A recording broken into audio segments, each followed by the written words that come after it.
చైతన్య రథం ప్రేక్షకులకు స్వాగతం, నమస్కారం. 2019 నుంచి 2024 మధ్యలో వైఎస్ జగన్మోహన్ రెడ్డి పాలనలో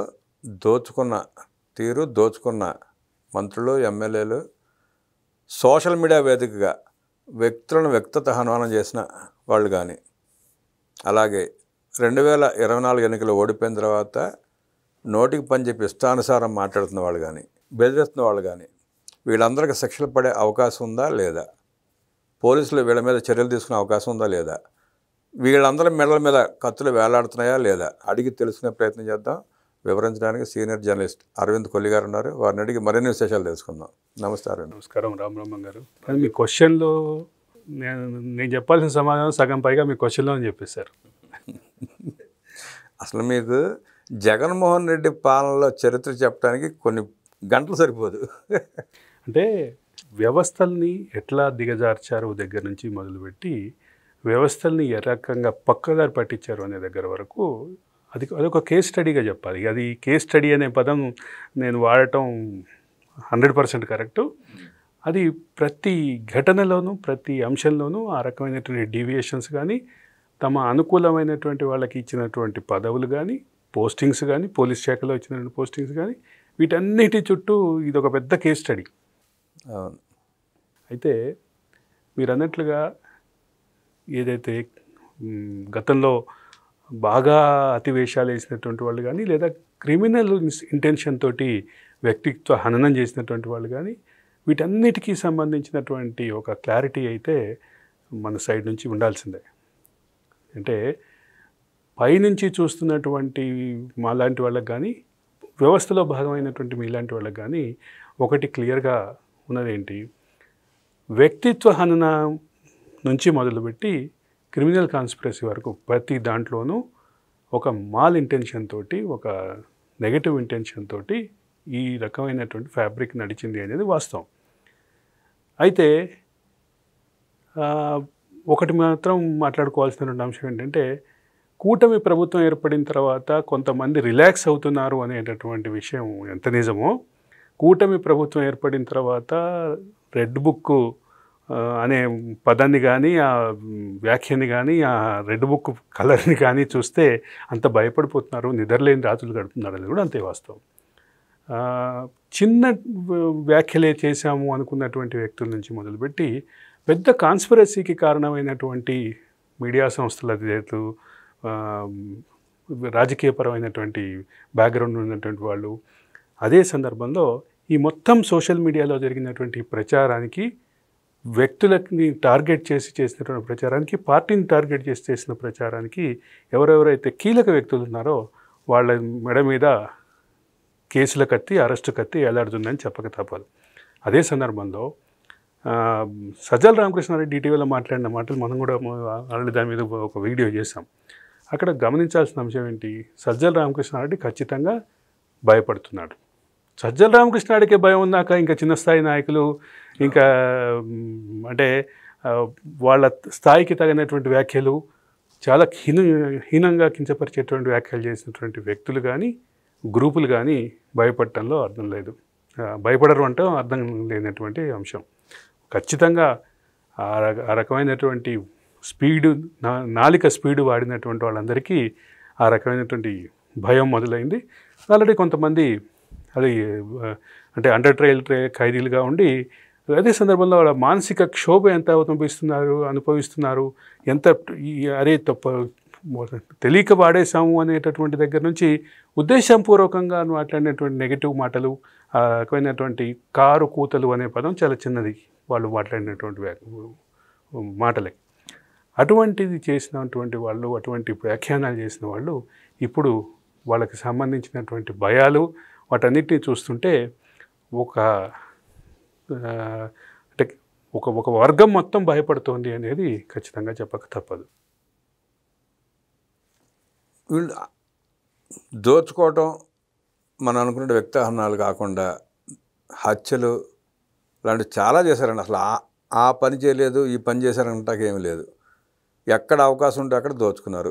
ఎవరు అడ్డం వస్తే వాళ్ళని చంపేశారు, ఎవరు అడ్డం వస్తే వాళ్ళని లేపేశారు, రకరకాలుగా చేశారు. ఇన్ని దుర్మార్గాలు చేసిన వాళ్ళు మళ్ళీ రోడ్డు మీదకి వచ్చి నిస్సిగ్గా మాట్లాడటాన్ని ఎట్లా చూస్తారు మీరు? అంటే ఒకటి ఇప్పుడు అది తప్ప మార్గం లేదు వాళ్ళకి. అంటే ప్రజల వద్దకు వెళ్ళటానికి ఎజెండా లేనటువంటి పరిస్థితి, ప్రజల వద్దకు వెళ్ళటానికి కాన్ఫిడెన్స్, వాళ్ళని ప్రజలను ఫేస్ చేయడానికి కాన్ఫిడెన్స్ లేని పరిస్థితి. ఎక్కడో జగన్మోహన్ రెడ్డి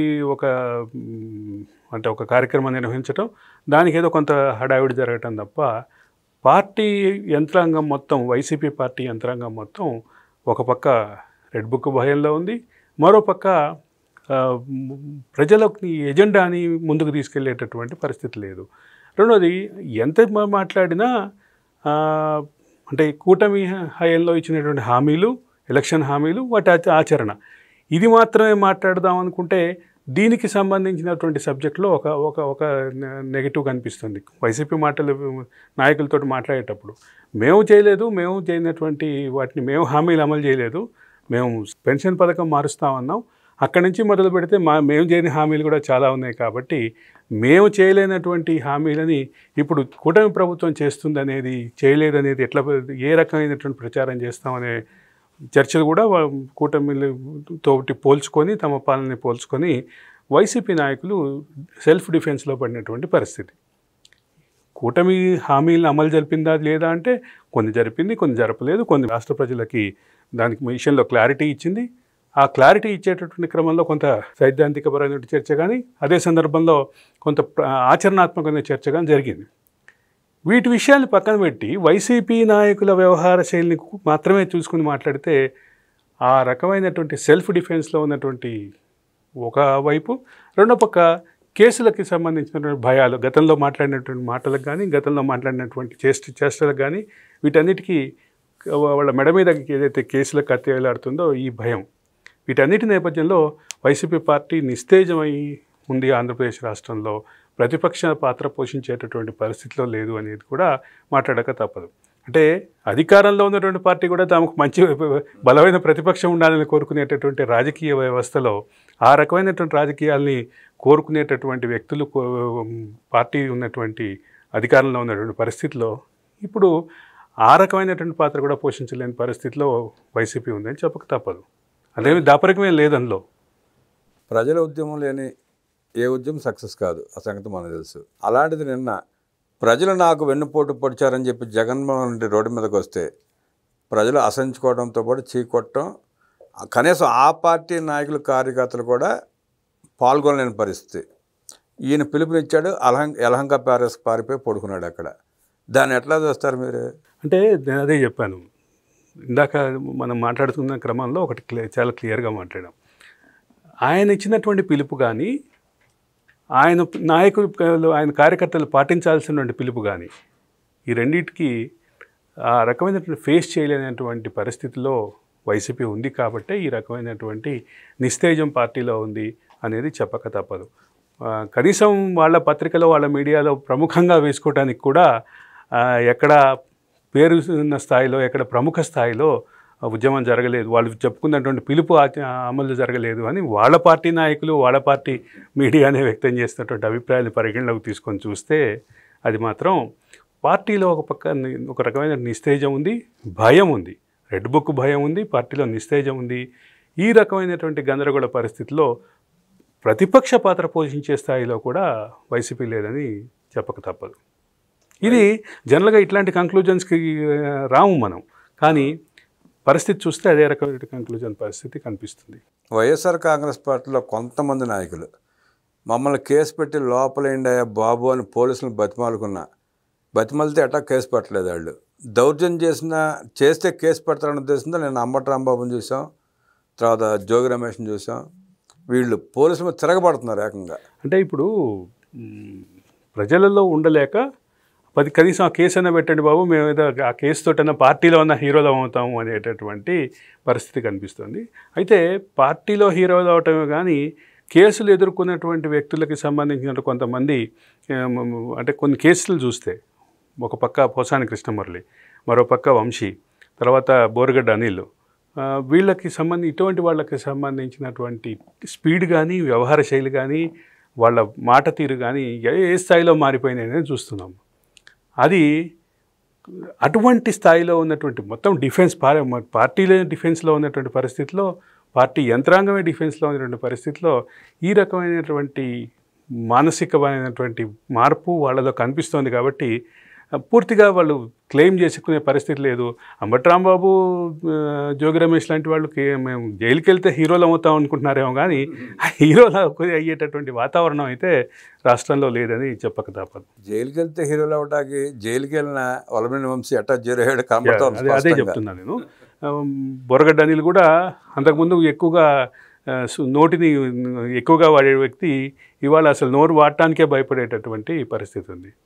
కాబట్టి అంటే వరుస కేసులు కానీ ఒక రకమైనటువంటి భయానక వాతావరణం కానీ వాళ్ళు ఫీల్ అవుతున్నటువంటి నేపథ్యంలో ఎవరికి వాళ్ళే డిఫెన్స్లోకి వెళ్తున్నారు అనేది వాస్తవం.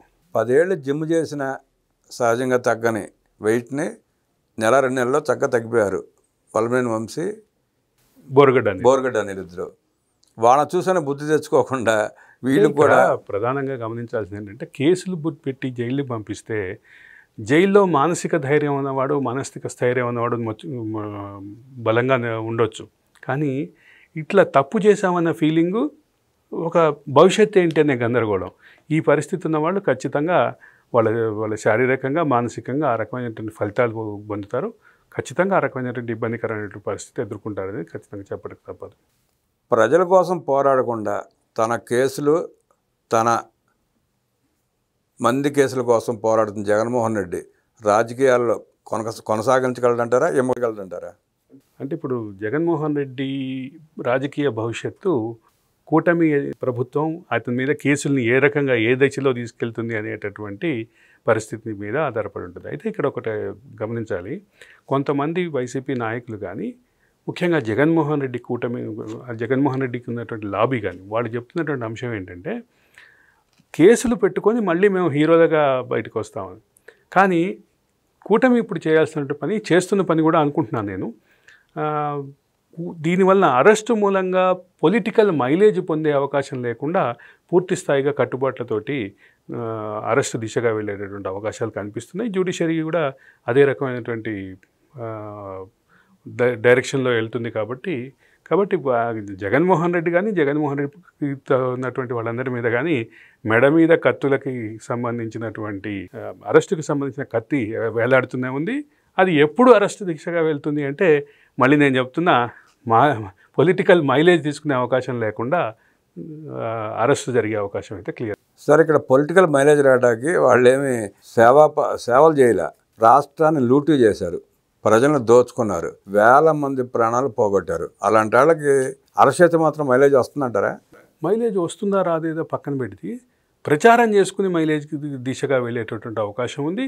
ఆ ప్రచారం అనేది ఖచ్చితంగా కూటమికి వ్యతిరేకంగా జరిగేటటువంటి పరిస్థితి ఉంది. కాబట్టి కూటమి దాన్ని కౌంటర్ చేయగలదా లేదా అనేటటువంటి అంశం నుంచి మొదలు పెడితే, గతంలో 2019లో ఏదైతే ఒక హీరోయిక్ ఇమేజ్ తోటి రావాలని ప్రయత్నం చేశారో, ఆ తర్వాత ఇప్పుడు ప్రజలకు దూరం అయ్యి ప్రజల నుంచి చీత్కారం పొందుతున్నటువంటి ఈ రాజకీయ పరిస్థితిలో 2014 ఎన్నికలు, 2019 ఎన్నికలు, 2024 ఎన్నికలు, ఈ మూడింటిని కనుక మనం చూస్తే జగన్మోహన్ రెడ్డి రాజకీయ ప్రస్థానానికి సంబంధించిన అంశం చాలా క్లియర్గా ఉంటుంది. జగన్మోహన్ రెడ్డి మీద హయ్యెస్ట్ ఎక్స్పెక్టేషన్స్ పెట్టుకున్నటువంటి ఒక వర్గం ప్రజలు కూడా జగన్మోహన్ రెడ్డికి వాళ్ళ దూరమైన పరిస్థితి ఉంది. దీంతోపాటు కొంతమంది వ్యక్తుల్ని, కొంతమంది నాయకులని టార్గెట్ చేస్తూ జగన్మోహన్ రెడ్డి గ్రూప్ చేసినటువంటి ప్రచారం కూడా ప్రజల మనసులో తప్పని విషయం క్లారిటీగా వచ్చేసింది, తేలిపోయింది. కాబట్టి ఇప్పుడు నెక్స్ట్ జగన్మోహన్ రెడ్డి ముందు ఉన్నటువంటి కర్తవ్యం ఏంటంటే, ఒకటి కూటమి ప్రభుత్వం పెట్టబోయేటువంటి కేసులు, ఆ కేసులకు సంబంధించిన కౌంటరు, దీన్ని ఎట్లా చూడాలి అనేది తప్ప ఎక్కడ రాజకీయ పార్టీగా ముందుకు నడిచేటటువంటి పరిస్థితి లేదు. అది లేకనే అసెంబ్లీకి కూడా డుమ్మా కొడుతున్నారనేది ప్రధానంగా రాజకీయ వర్గాల్లో ఉన్నటువంటి చర్చ. జగన్మోహన్ రెడ్డి రాజకీయ భవిష్యత్తు కూటమి ప్రభుత్వం తీసుకునే నిర్ణయంపై ఆధారపడి ఉందంటూ విశ్లేషించిన అరవింద్ గారికి ధన్యవాదాలు తెలియజేస్తూ నమస్కారం.